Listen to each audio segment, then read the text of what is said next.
ワールドキング漢字 on YouTube. Ever felt like you've wanted to enjoy something but you've not been allowed to? Like you've wanted to go out and play in the snow with your friends but your girlfriend said you're too old for that?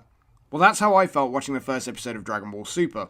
I was watching Super Saiyan children fly around and fight a giant snake to obtain a jar of water, whilst Goku was farming for the entire pilot. Which meant the episode was over before you could say, this wasn't what I was expecting. I can imagine when the script for the pilot was written, spines were tingling, tears were in the eyes of the witnesses and listeners, and Toei were locking themselves in their rooms frantically wanking over the stack of money that they were visualising. I'd have been less salty had I not already seen an inconsistency 2 minutes into the return of Dragon Ball Super, in which Goten was shown to be so small in comparison to his size in the Beerus Arc, he could have fit into every brony's dream and ridden all the miniature ponies in the playset into a land of rainbows and virginity.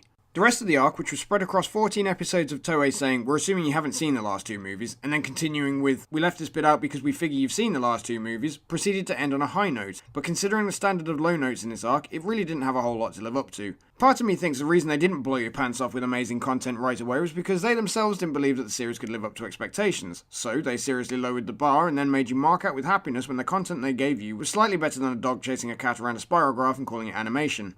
Speaking of the animation, Episode 5's animation has already been critiqued more times than a Justin Bieber Calvin Klein advert, so nothing much more needs to be said.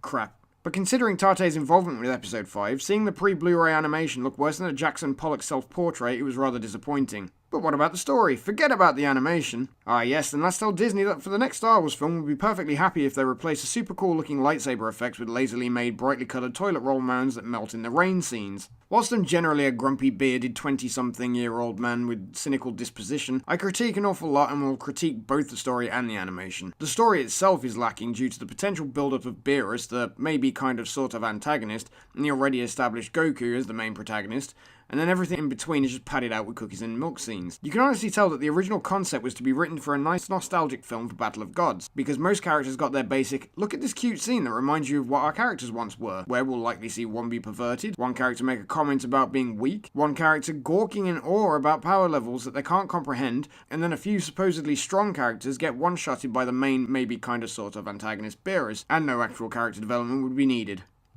But now it's actually supposed to have development to potentially get you interested for more Dragon Ball Super, it's actually pretty piss poor. Anyway, due to the fact that Goku is already so well known to be the guy that often rises above his fellow peers with insurmountable strength, and whilst being incredibly strong he's also incredibly stupid, his character didn't really have a whole lot of interesting scenes until the fighting actually began. Beerus, however, the main, maybe kind of sort of antagonist, was being built up to be a threat, and whilst they go about that, they also leave room for the, oh, but he's not evil, so you should feel bad about hating him, scenes, which really leaves you with afflicted emotions about his character, which for the sake of building him up to be a good guy in later arcs, yes, I've seen the rest of Dragon Ball Super so far, damages your investment in the stakes of the fight between himself and Goku in this arc. Even more so than watching two of your favourite family members fight over the last potato whilst getting gravy everywhere and then ripping the entire tablecloth away with all the food on it and saying, there, now nobody gets to eat it. Overall, I wouldn't say Dragon Ball Super had a terrible start. I mean, we've all seen terrible starts, right?